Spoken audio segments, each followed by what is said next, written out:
العالمين والصلاة والسلام على أشرف الأنبياء والمرسلين وعلى آله وصحبه أجمعين.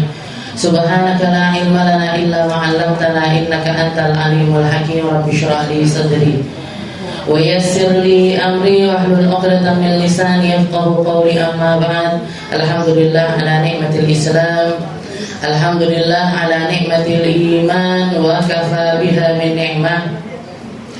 Alhamdulillah, segala puji bagi Allah Subhanahu wa Ta'ala yang memberi kita nikmat Islam iman, memberi kita nikmat sehat sempat, memberi kita kenikmatan untuk selalu berusaha, selalu belajar, selalu menjadi hamba-hamba yang mencari tahu tentang perkara-perkara hakikat yang datang lewat lisan mulia Nabi kita Nabi Muhammad SAW, di mana ketika kita mempelajarinya, di situ juga turun rahmatnya Allah. Di mana ketika kita mencari tahu tentangnya, di situ pertanda Allah Ta'ala ingin membersihkan kita, ingin mengangkat derajat kita, ingin memantaskan kita untuk masuk di dalam golongan kaum sholihin, untuk masuk di dalam golongan orang-orang yang dimuliakan oleh Allah Subhanahu wa Ta'ala. Perkara-perkara yang menjadi perhatian utama para ulama, perkara-perkara yang menjadi perhatian utama bagi mereka-mereka yang menginginkan jalan yang benar, yang menginginkan surganya Allah Ta'ala, menginginkan tempat kembali terbaik nanti di sisinya. Semua yang menjadi pesan Nabi kita Nabi Muhammad SAW selalu amat sangat indah. Ketika kita dimotivasi untuk meninggalkan perkara dunia, atau kalau di dalam bahasa tasawufnya adalah nazhad fid dunya, berusaha untuk zuhud dari perkara dunia, berusaha untuk mengeluarkan rasa senang, rasa gembira, rasa suka yang biasanya orang ahli dunia pasti menyukainya. Kita masih hidup di dunia, kita melihat dunia, kita merasakan dunia, kita ada di dalam dunia itu sendiri. Maka ketika panca indera kita ini merasakan, maka mau nggak mau di dalam hati kita itu pasti ada rasa. Bahkan Nabi kita Nabi Muhammad SAW pun nggak luput dari hal tersebut. Nabi Muhammad itu bukannya nggak suka sama kendaraan bagus, bukannya nggak suka sama pakaian bagus, bukannya nggak suka sama pernak-pernik dunia ini, bukannya nggak suka. Podo koyok jenengan, nggih. Kalau scroll Shopee, berapa lama Bu? Loh, ujuk-ujuk kok wes asar. Loh, ujuk-ujuk kok wes maghrib, nggih. Tahu-tahu tak, padahal ujuk-ujuk napa mboten? Ya ndak ada ujuk-ujuk Bu. Jenengan dengan sadar buka HP, dengan sadar buka Shopee, dengan sadar buka TikTok, habis itu check out. Nggih. Ini berarti apa? Oh, lambine apik tak tukune, tase apik tak tukune, jilbab model baru apik tak tukune. Nggih toh? Hati kita merasa, setelah itu apa? Pengen memiliki perkara tersebut. Itu manusiawi. Tapi Nabi Muhammad SAW mengajarkan kepada kita bahwasanya yang semacam itu, kalau kamu turuti terus-menerus, yang semacam itu, kalau kamu hidup hanya untuk itu, maka kelar duniamu, kamu gak bawa apa-apa ke alam akhirat. Selesai duniamu, kamu akan kembali kepada Allah Ta'ala dalam keadaan hampa, gak bawa sholat, gak bawa puasa, gak bawa sedekah, gak bawa omongan baik, gak bawa perkara-perkara yang dibawa sama kaum sholihin. Maka kita belajar dari Nabi Muhammad SAW gimana caranya menyikapi dunia. Rasulullah ketika melihat barang bagus, pengen memiliki perkara tersebut, yang keluar dari lisannya beliau, Allahumma la aisha illa aishal akhirah. Ya Allah, gak ada kehidupan yang sebenarnya kecuali kehidupan di alam akhirat. Jadi sebelum check out barang, mikir dhisik. Sebelum memiliki perkara tersebut, otaknya difungsikan. Buat apa? Ini perkara kalau nggak nyelamatin saya di hadapan Allah Ta'ala, mendingan nggak usah duwe. Ini perkara kalau nggak bikin saya masuk surga, nggak ada gunanya. Ini perkara kalau nggak nyelamatin akhirat saya, hanya akan memperpanjang hisab saya di sisi Allah Subhanahu wa Ta'ala. Seperti yang dikatakan, Rasulullah pernah menceritakan ada dua orang sahabat. Yang satu punya baju satu until, yang satunya punya baju dua. Yang satu ini piye carane Ustazah hidup cuman punya baju satu, itu seperti apa? Setiap minggunya kalau waktunya dia ganti baju, dicuci, dipepe, dinteni sampai garing, baru setelah itu dipakai lagi. Dia memilih hidup dengan satu baju. Yang satunya punya baju dua. Kalau misalkan dia pengen ganti, yang satu dipakai, yang satu dicuci. Maka katanya Nabi Muhammad, hisabnya yang satu dengan hisabnya yang lainnya itu jaraknya 500 tahun. Wes jenengan hitung aja. Nanti pulang ke rumah dibuka lemarinya satu-satu. Jilbabe piro, klambine piro, sandale piro, kaos kakinya piro, dalemannya piro, belum kendaraannya piro, aksesoris rumahnya dan lain sebagainya. Jenengan hitung per item 500 tahun. Berarti urusan kita untuk interview, untuk menyelesaikan urusan pertanyaan ini berapa lama, Bu? Mumet no mboten jenengan? Dipikir netak langsung saja. Jangan kalau mikir kayak gitu, enggak gampang cek, enggak begal. Dipikir tenanan. Ini jilbab saya butuh bener apa enggak? Ini baju saya butuh bener apa enggak? Ini kaos kaki saya butuh bener apa enggak? Dipikir betul-betul. Nah, dan kalau jadi tindakan zuhud yang dilakukan ngambil perkara itu seperlunya. Dan yang bisa kita tirukan dari Nabi Muhammad SAW, salah satu kebiasaannya Nabi, kalau beliau punya barang baru, yang lama disedekahkan. Kalau beliau beli sesuatu yang baru, yang lama diberikan kepada orang. Makanya sampai salah satu istrinya Nabi pernah komentar, ya Rasul, kemana baju hitamnya jenengan yang pernah saya lihat jenengan itu pakai sekali. Rasulullah dikasih hadiah orang baju gamis warnanya hitam, kulitnya Nabi putih luar biasa. Maka katanya Sayyidah Ummu Salamah waktu itu melihat Nabi, ma'ajabaka bayadaka fi sawadik. Ya Rasul, bagusnya kulit putihnya jenengan ketika berbalut dengan pakaian hitam itu.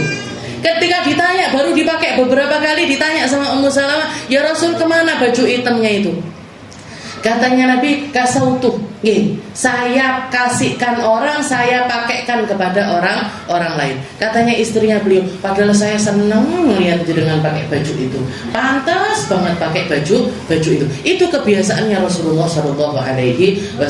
Jadi kita kalau mau ngikuti secara persis seperti yang dilakukan Nabi, kalau ndak iso, Bu. Gitu. Duwe kelambi gamis sek siji, jilbab sek siji, celana sek siji. Nah itu kayaknya kok zaman sekarang jadi ngenes sekali, saudara. Kok jadi orang ngenes sekali, bakalan dicemooh sama orang-orang. Ya sudah, kalaupun kita nggak bisa melakukan yang seperti Rasulullah SAW, minimal kita berusaha melakukan yang kita mampu. Kalau yang model kayak gini, kira-kira jenengan mampu napa mboten? Duit jilbab banyak, sing jilbab liyane yang lama dikeluarkan. Bisa apa enggak kira-kira? Sangat bisa. Jadi kalau belanja baru yo ringkes-ringkes, yang diringkesi ini diberikan kepada orang-orang lain, tapi yang layak, ojo sing enggak layak, jilbab wis memet dipangani raya diberikan ke orang, ya enggak dipakai apa-apa, jenengan dadekne saringan tahu wae, kalau jilbabnya model seperti jadi semua yang dikatakan sama Rasulullah SAW selalu manfaatnya bukan jangka pendek tapi jangka panjang. Bukan cuma untuk kehidupan dunia kita, tapi sampai kehidupan akhirat kita. Itu yang kita cari dari majelis-majelis, itu yang kita cari dari tempat-tempat yang di situ belajarnya ini nyambungnya ke Nabi, bukan ke yang lainnya. Nyambungnya ini kepada Rasulullah SAW, bukan yang tidak sejalan dengan Nabi, bukan yang enggak sepemikiran dengan Nabi, bukan yang enggak sefrekuensi sama Rasulullah SAW. Circle-nya ini circle-nya Nabi. Tahu jenengan circle? Bestinya ini bestinya orang-orang terdekatnya Rasulullah SAW. Mugi-mugi istiqomah, mugi-mugi diterima, mugi-mugi jadi jalan kebaikan bagi kita semua. Kita lanjutkan pembahasan kita di dalam kitab Syarah Hadis Jibril ila an qala al-muallif rahimahullahu taala wa nafa'ana bi ulumihi fid dharain amin wa ta'ala Allah bi tuli hayati fid dharain amin. Bismillahirrahmanirrahim. Alhamdulillahirabbil alamin wa as'alullah subhanahu al-fathal mubin wa kamalal yaqin wat tamkin wa asyhadu an la ilaha illallah wahdahu la syarikalah al-malikul haqqul mubin. Kita masih ada di muqaddimatul kitab, masih ada di pembukaan kitab atau prakata dari sang pengarang, yaitu Al-Habib Zain bin Ibrahim bin Semit, di mana beliau setelah menulis di awal kitabnya dengan kalimat Bismillahirrahmanirrahim, setelah itu dilanjutkan dengan Alhamdulillahirabbil alamin, di mana dua perkara ini seperti yang dikatakan oleh Nabi Muhammad sallallahu alaihi wasallam, kullu amrin dzibalin la yubda'u fihi bismillah au bihamdillah fa huwa aqta au ajram au abtar. Barang siapa yang tidak memulai perkara dirinya, perkara yang memiliki maksud di dalam kehidupannya tanpa bismillah, tanpa alhamdulillah, maka perkara itu hanya akan menjadi perkara yang cacat. Perkara itu hanya akan menjadi perkara yang minim barokahnya. Perkara itu hanya akan menjadi perkara yang jauh dari kata sempurna. Maka mulailah hal apapun yang kita lakukan, utamanya adalah perkara-perkara yang di situ kita punya maksud kebaikan dengan bismillah, setelah itu ditambahi dengan alhamdulillah.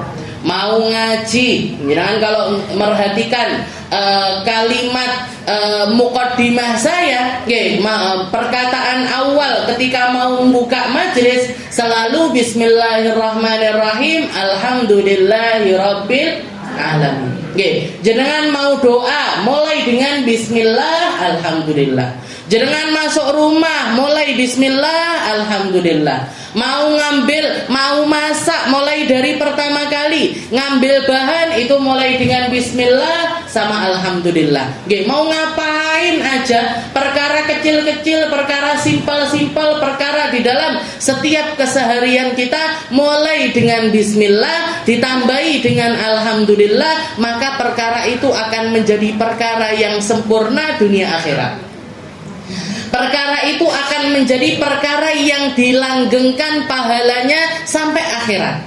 Masaknya jenengan gak cuman masakan yang akan mengenyangkan perut, tapi akan mengenyangkan perut mereka dunia akhirat. Minumnya jenengan ketika kita minum dengan bismillah, setelah itu ditambahi dengan alhamdulillah, bukan cuman menjadi minuman dunia tapi minuman sampai akhirat nanti.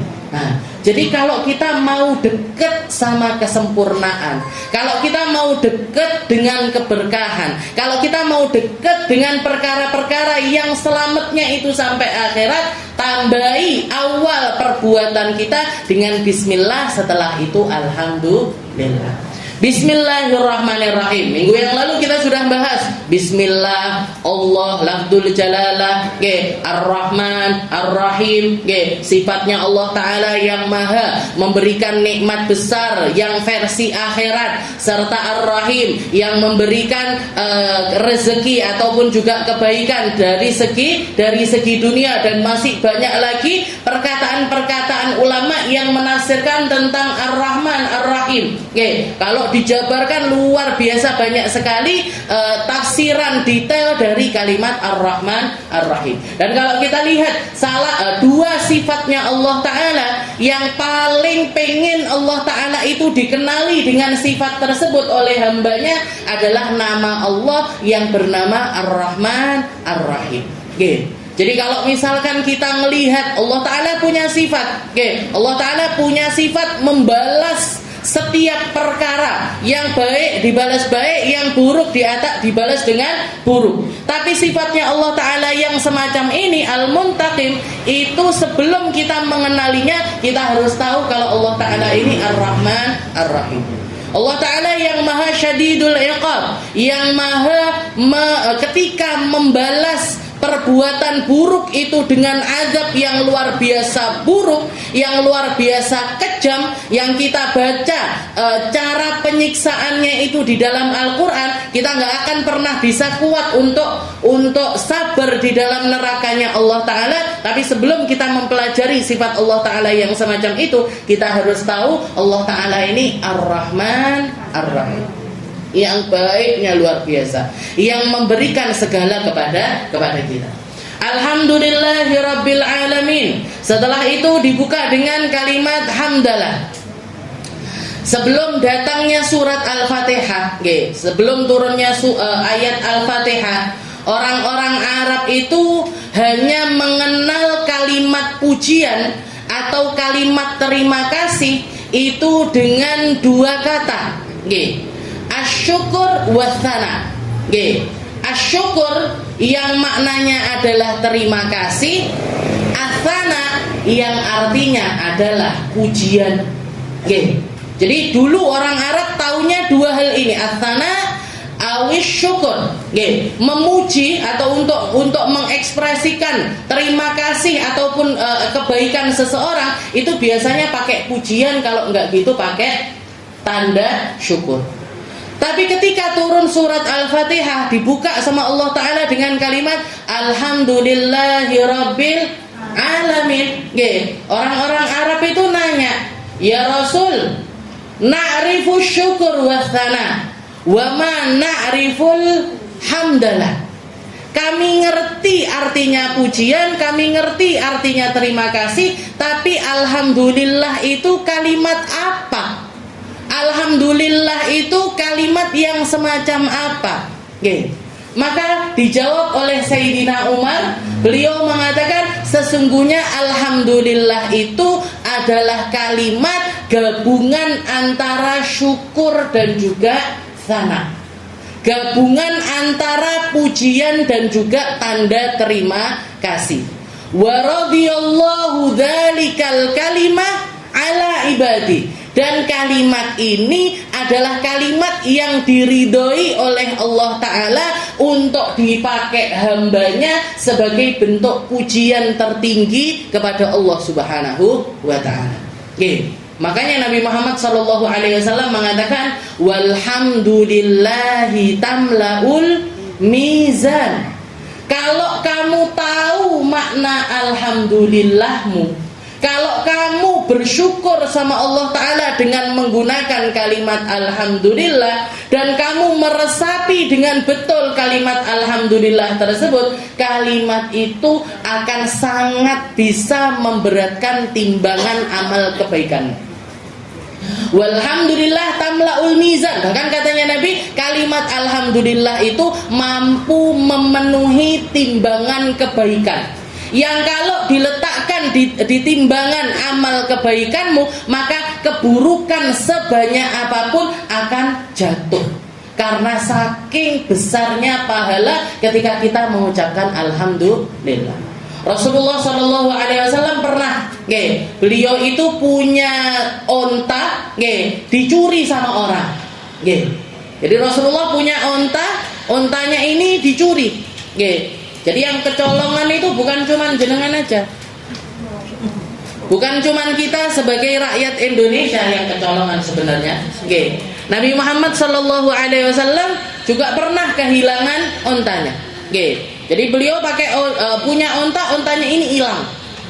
Setelah itu Rasulullah bernazar, ya Allah,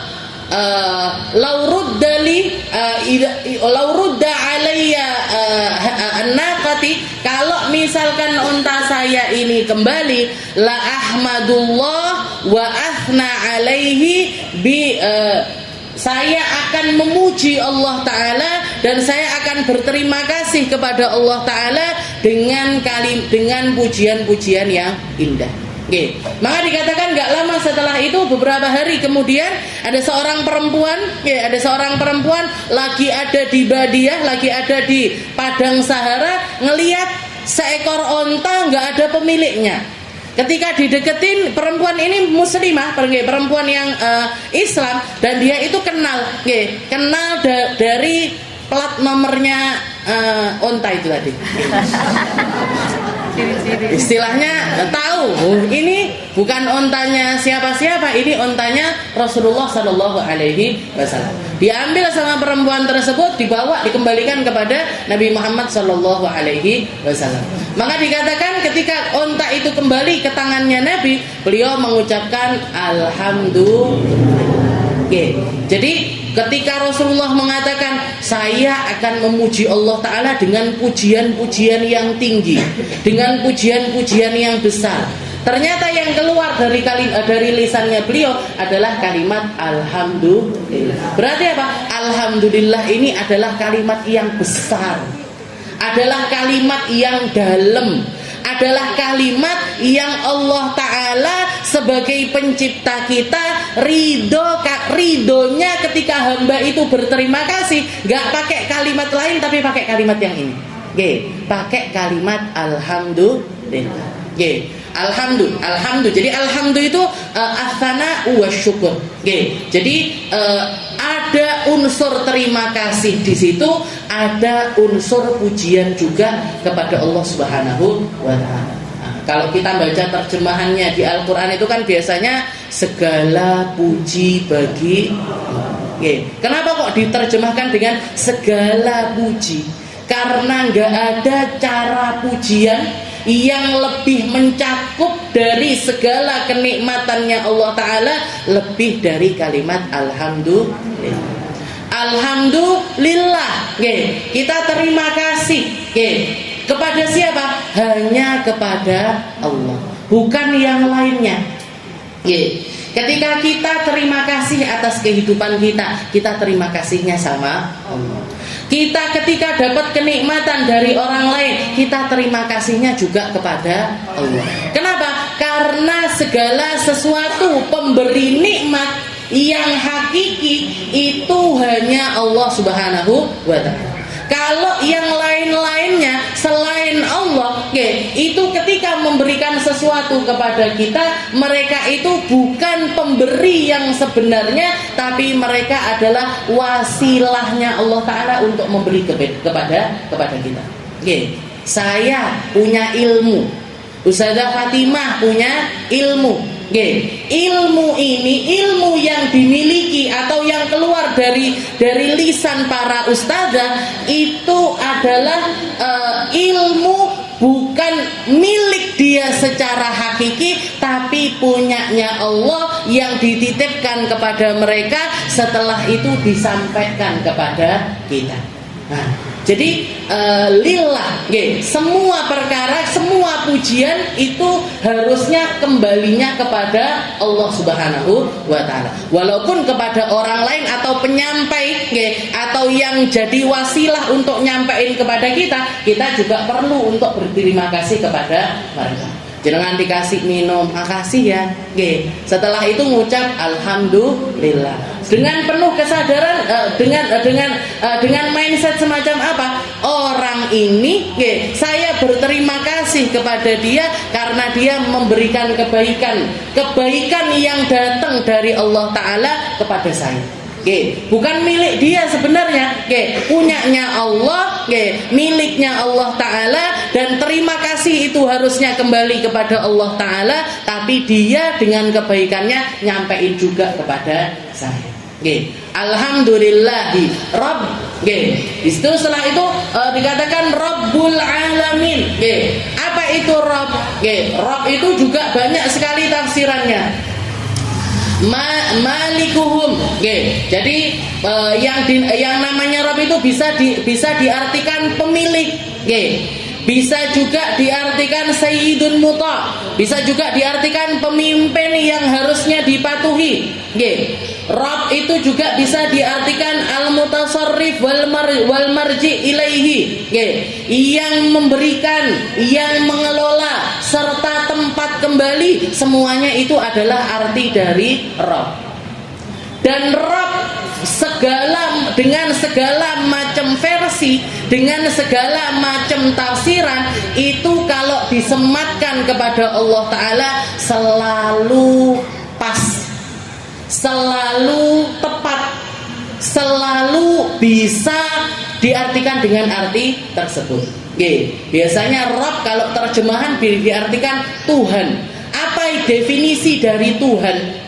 Definisi dari Tuhan itu biasanya adalah yang dipatuhi, atau pemilik, atau pencipta, atau pengelola, atau perawat. Itu semuanya bisa diartikan dengan kalimat Rabb, dan semua arti tersebut tepat ketika disematkan kepada Allah Subhanahu wa Ta'ala. Allah Ta'ala pemilik kita, Allah Ta'ala pencipta kita, Allah Ta'ala yang merawat kita, Allah Ta'ala yang mengurusi urusan kita, Allah Ta'ala yang menjadikan segala sesuatunya stabil di tempatnya, Allah Ta'ala yang patut untuk kita patuhi. Sebelum kita patuh kepada segala sesuatu, Allah Ta'ala yang pertama kali harus kita patuhi. Rabbul Alamin. Setelah itu Tuhannya siapa ini? Allah Ta'ala ini Tuhannya siapa? Tuhan Al-Alamin, seluruh alam semesta. Ma fis samawati wa ma fil ardi wa ma tahta tsara. Semua yang di langit, semua yang di bumi, semua yang bahkan ada di bawah inti bumi sekalipun, semuanya Tuhannya sama, yaitu Allah Subhanahu wa Ta'ala. Arti yang lainnya dikatakan al-alamin, al-alamin kullu ma lahu alam. Semua yang menjadi pertanda dari suatu tempat itu bisa dikatakan al-alam. Juga dikatakan al-alamin ini makhluk paling dominan dari seluruh alam semesta ini. Ditafsirkan al-alamin itu adalah al-insu wal jinnu wal malaika. Manusia, jin, malaikat. Kenapa kok manusia, jin dan juga malaikat yang dimaksud dengan al-alamin? Karena mereka adalah makhluknya Allah Ta'ala yang dapat perintah ketaatan karena memiliki akal di dalam diri mereka. Malaikat dikasih akal sama Allah Ta'ala, tapi nggak dikasih hawa nafsu. Sehingga apa? Sehingga karena akalnya yang menang di situ, mereka menjadi makhluk Allah Ta'ala yang gak pernah membantah Allah, selalu taat kepadanya, gak pernah ngeresulo atas setiap beban tugas yang diberikan kepada mereka. Diciptakan untuk sujud, sujud terus sampai akhir zaman. Diciptakan untuk rukuk terus sampai akhir zaman. Disuruh diciptakan untuk keliling-keliling nyari kebaikan, keliling-keliling terus nyari kebaikan tanpa ngeresulo sama Allah Ta'ala. Tanpa mengatakan, ya Allah, kok tugas saya kayak gini, buat tugas saya yang kayak gitu. Ya Allah, kayaknya passion saya bukan di sini, passion saya di situ. Gak pernah, layak tarid Allah, gak pernah ngenyang perintahnya Allah Subhanahu wa Ta'ala. Kenapa? Karena full akal. Semua yang ada pada diri malaikat ini semuanya akal yang dominan. Sedangkan manusia sama jin ini dikasih akal sekaligus sama hawa nafsu. Makanya dikatakan manusia yang akalnya lebih dominan daripada hawa nafsunya, maka kedudukan mereka lebih tinggi daripada para malaikat. Orang-orang di salah satu hadis Rasulullah SAW mengatakan, man qara'al Qur'an wa huwa mahirun fi, barang siapa yang baca Al-Quran, bacaannya benar, bacaannya tepat, bacaannya bagus, sesuai dengan kaidah tajwid, sesuai dengan caranya Allah Ta'ala ketika memerintahkan Nabi Muhammad SAW untuk membaca Al-Quran. Allah Ta'ala memerintahkan Nabi Muhammad untuk membaca Al-Quran. Wa idza warattilil Qur'ana tartila, bacalah Al-Quran itu dengan tartil. Tartil ini maksudnya apa? Tartil itu maksudnya adalah pelan-pelan, benar, sekaligus pas dengan tajwidnya. Jadi waktunya panjang-panjang, waktunya pendek-pendek, waktunya dengung-dengung, waktunya jelas-jelas. Nah, ini semuanya adalah kalimat dari tartil. Katanya Nabi Muhammad, man qara'al Qur'an wa huwa mahirun fi ma'as safaratil kiramil barara. Mereka ini adalah manusia-manusia yang kedudukannya setara sama malaikat pencatat amal. Kenapa? Saking bagusnya apa yang mereka lakukan, saking ridhonya Allah Ta'ala dengan pencapaian yang mereka capai. Jadi orang-orang yang bacaan Al-Qur'annya bagus, itu kedudukannya luar biasa dari Allah Ta'ala. Tapi waman qara'al Qur'an wa huwa yatata'ta, tapi barang siapa yang baca Al-Qur'an, bacaannya itu terbata-bata, bacaannya itu sulit bagi dia untuk melafadzkannya. Ini biasanya versi orang-orang yang belajar ngajine rodok telat.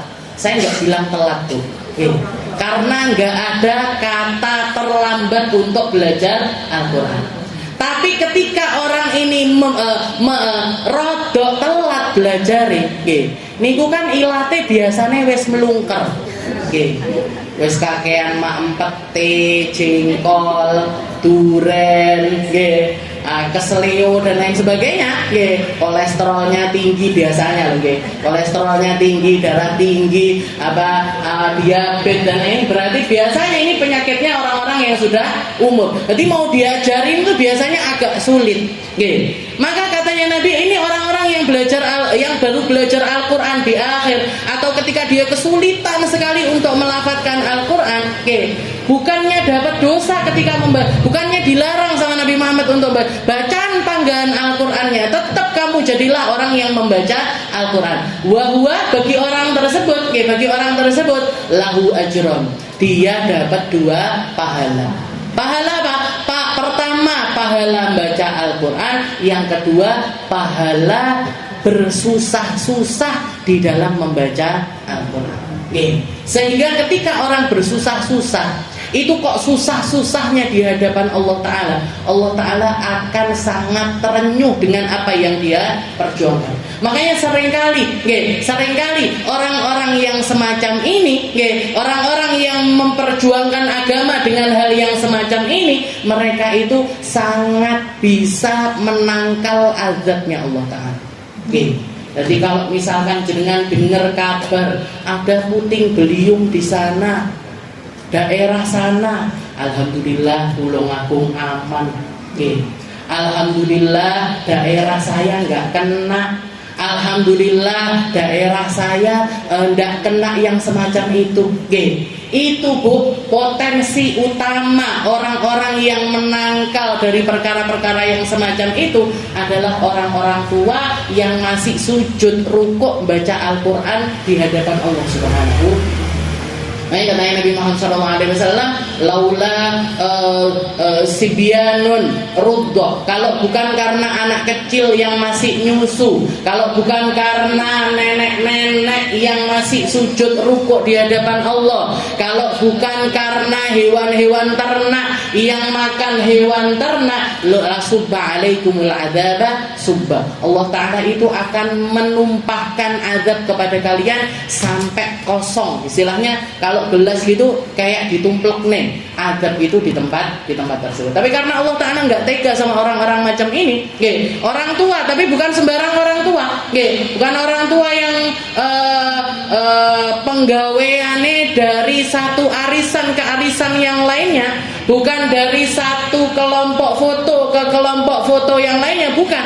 Tapi yang pindahnya dari satu masjid ke masjid yang lain, dari satu majelis ke majelis yang lain, dari satu halaqah zikir ke halaqah zikir yang itu, mereka-mereka yang bikin terenyuh Allah Subhanahu wa Ta'ala. Jadi orang-orang yang kebaikannya dominan, yang lebih banyak kebaikannya, mereka ini lebih mulia dibandingkan para malaikat. Tapi kalau manusia ataupun juga jin yang dominan adalah keburukannya, maka mereka ini lebih buruk derajatnya di sisi Allah Ta'ala dibandingkan hewan sekalipun. Kenapa? Dikei akal nggak digawe mikir, dikasih akal tapi nggak bikin dia taat, dikasih akal tapi nggak bikin dia berubah jadi orang baik. Ini berarti mereka lebih buruk dibandingkan hewan.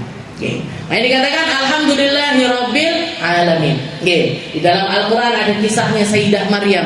Sayyidah Maryam itu malaikat Jibril memuji beliau dengan istilahnya cara beliau untuk menguatkan Sayyidah Maryam dengan keadaannya di mana beliau harus dikasih ujian sama Allah Ta'ala, dikasih jalan hidup sama Allah Ta'ala, hamil di usia muda tanpa perantara laki-laki. Jangan bayangkan itu omongannya orang seperti apa. Padahal beliau dari keluarga baik-baik, beliau dari keluarganya orang ahli ibadah, dari keluarganya para ruhban, dari keluarganya para pendeta di Masjidil Aqsa. Maka dikatakan malaikat Jibril mengatakan kepada Sayyidah Maryam, ya Maryam, innallaha astafaki wa tahharaki wastafaki ala nisa'il alamin. Wahai Maryam, kamu itu adalah perempuan yang dipilih sama Allah Ta'ala. Innallaha astafaki, Allah Ta'ala memilih kamu. Wa tahharaki, dan Allah Ta'ala membersihkan namamu dunia akhirat. Wastafaki ala nisa'il alamin, dan kamu itu dipilih dari seluruh wanita sealam semesta. Maka yang dimaksud alam semesta, yang dimaksud dengan alam semesta bukan hanya alam yang sekarang ini kita tinggali, bukan cuman alam yang masanya itu semasa dengan kita, tapi mulai dari masanya Nabiullah Adam sampai masa akhir zaman, itu semuanya masuk dalam kategori al-alamin. Sayyidah Maryam dipilih sama Allah Ta'ala dengan namanya disematkan, diabadikan di dalam Al-Quran, ala nisa'il alamin, dan kamu dipilih dari seluruh wanita di alam semesta. Maksudnya apa? Sayyidah Maryam perempuan satu-satunya yang bisa memiliki keturunan tanpa perantara laki-laki. Leh enek Maryam liyane ngaku-ngaku mbok ujug-ujug meteng, nggak tahu saya, tahu-tahu hamil. Lah kamu sudah nikah apa belum? Belum. Lah kamu pernah hubungan sama laki-laki apa belum? Belum. Ojo percaya. Karena satu-satunya yang dipilih sama Allah Ta'ala cuman Sayyidah wastafaki ala nisa'in. Jadi yang dicakup sama kalimat al-alam. Ketika kita memuji Allah Ta'ala dengan kalimat alhamdulillahirabbil alamin. Kenapa kok alhamdulillah? alhamdulillahirabbil alamin ini menjadi pujian tertinggi yang Allah Ta'ala ridho kalimat tersebut untuk jadi pujiannya seorang hamba kepada Allah Ta'ala, karena lafaz al-alamin ini adalah kalimat yang mencakup segala jenis makhluknya, mulai dari zamannya Nabi Allah Adam sampai akhir zaman nanti. Manusia masuk di dalamnya, jin masuk di dalamnya, malaikat masuk di dalamnya, hewan laut masuk di dalamnya, hewan darat masuk di dalamnya, semua makhluk-makhluknya Allah Ta'ala masuk di dalam kalimat al-alam. Jadi istilahnya ketika kita memuji Allah Ta'ala, siapa Allah Ta'ala? Jadi alhamdulillah Rabbul Alamin, ini Rabbul Alamin ini penjelas dari kalimat Allah. Saya memuji, segala puji bagi Allah. Siapa Allah? Siapa Allah? Rabbul Alamin, Tuhan dari seluruh alam. Maka alam manapun, bagian dunia manapun masuk di dalam kategori al-alamin, dan Tuhannya sama. Tuhannya adalah Allah Subhanahu wa Ta'ala. Jenengan di dunia maya, Tuhannya Allah. Jenengan di dunia Instagram, Tuhannya Allah. Jenengan di dunia YouTube, Tuhannya Allah Ta'ala. Jadi jangan kira Gusti Allah ndak ngerti lah aku TikTokan. Gusti Allah ndak ngerti sing tak delok ning gone YouTube. Gusti Allah ndak ngerti apa yang saya scroll, saya lihat, saya dengar. Gusti Allah ndak ngerti. Bu, alam media sosial yang menguasai juga Allah. Jadi Rabbul Alamin ini segala bentuk aspek, segala bentuk bagian dari dunia ini semuanya Tuhannya sama, yaitu Allah Subhanahu wa Ta'ala. Wa as'alullah subhanahu al-fathal mubin. Nah, setelah itu beliau membuka kalimatnya ini. Jadi ini kalimat ini biasanya permintaan, bentuknya adalah permintaan, tapi permintaan ini sudah menjelaskan apa isi dari kitab ini. Penjelasan yang menjelaskan kepada kita, kepada pembaca tentang mayoritas yang akan dibahas di dalam kitab Syarah Hadis Jibril ini. Katanya Habib Zain bin Ibrahim bin Smith, beliau mengatakan wa as'alullah, dengan nyari berkahnya bismillah, dengan nyari berkahnya alhamdulillah, saya meminta kepada Allah. Wa as'alullah, saya meminta kepada Allah. Apa yang diminta? Ini bedanya orang alim sama orang bodoh, bedanya orang ngerti sama orang gak ngerti, bedanya orang paham sama orang gak paham. Mereka tahu apa yang mereka minta dari Allah. Setelah mengenali Allah, setelah mengenali sifatnya Allah Ta'ala, mereka tahu persis harus minta apa dari permintaan tertinggi. Wa as'alullah, saya meminta kepada Allah Subhanahu yang maha suci Allah, al-fathal mubin, saya minta dibukakan segala sesuatu yang tertutup. Saya minta dibukakan pemahaman dari Al-Quran. Saya minta dibukakan dari memahami maksudnya Nabi Muhammad SAW. Al-Fatah, dibukakan. Makanya doanya para ulama, salah satu doanya para ulama yang selalu istiqomah mereka baca itu adalah Allahumma ftah alaina futuhal arifin. Allahumma ftah alaina futuhal arifin. Ini doa jenengan harus hafal sebenarnya. Jadi lek arep nyapo-nyapo, ngaji, belajar dan lain sebagainya, minta doa sama Allah Ta'ala dengan doa Allahumma ftah alaina futuhal arifin. Ya Allah, bukakan pintu kefahaman seperti ketika Engkau membukakan pintu fahamnya orang-orang yang ngerti. Al-arifin. Al-arifin, Allahumma ftah alaina futuhal arifin. Ya Allah, bukakan untuk kami kefahaman. Kenapa? Karena banyak orang belajar tapi panggah ketutup. Banyak orang belajar gak paham-paham. Banyak orang belajar tapi hatinya tetap gak terbuka. Ya Allah, bukakan kami kefahaman seperti kefahamannya kaum arifin.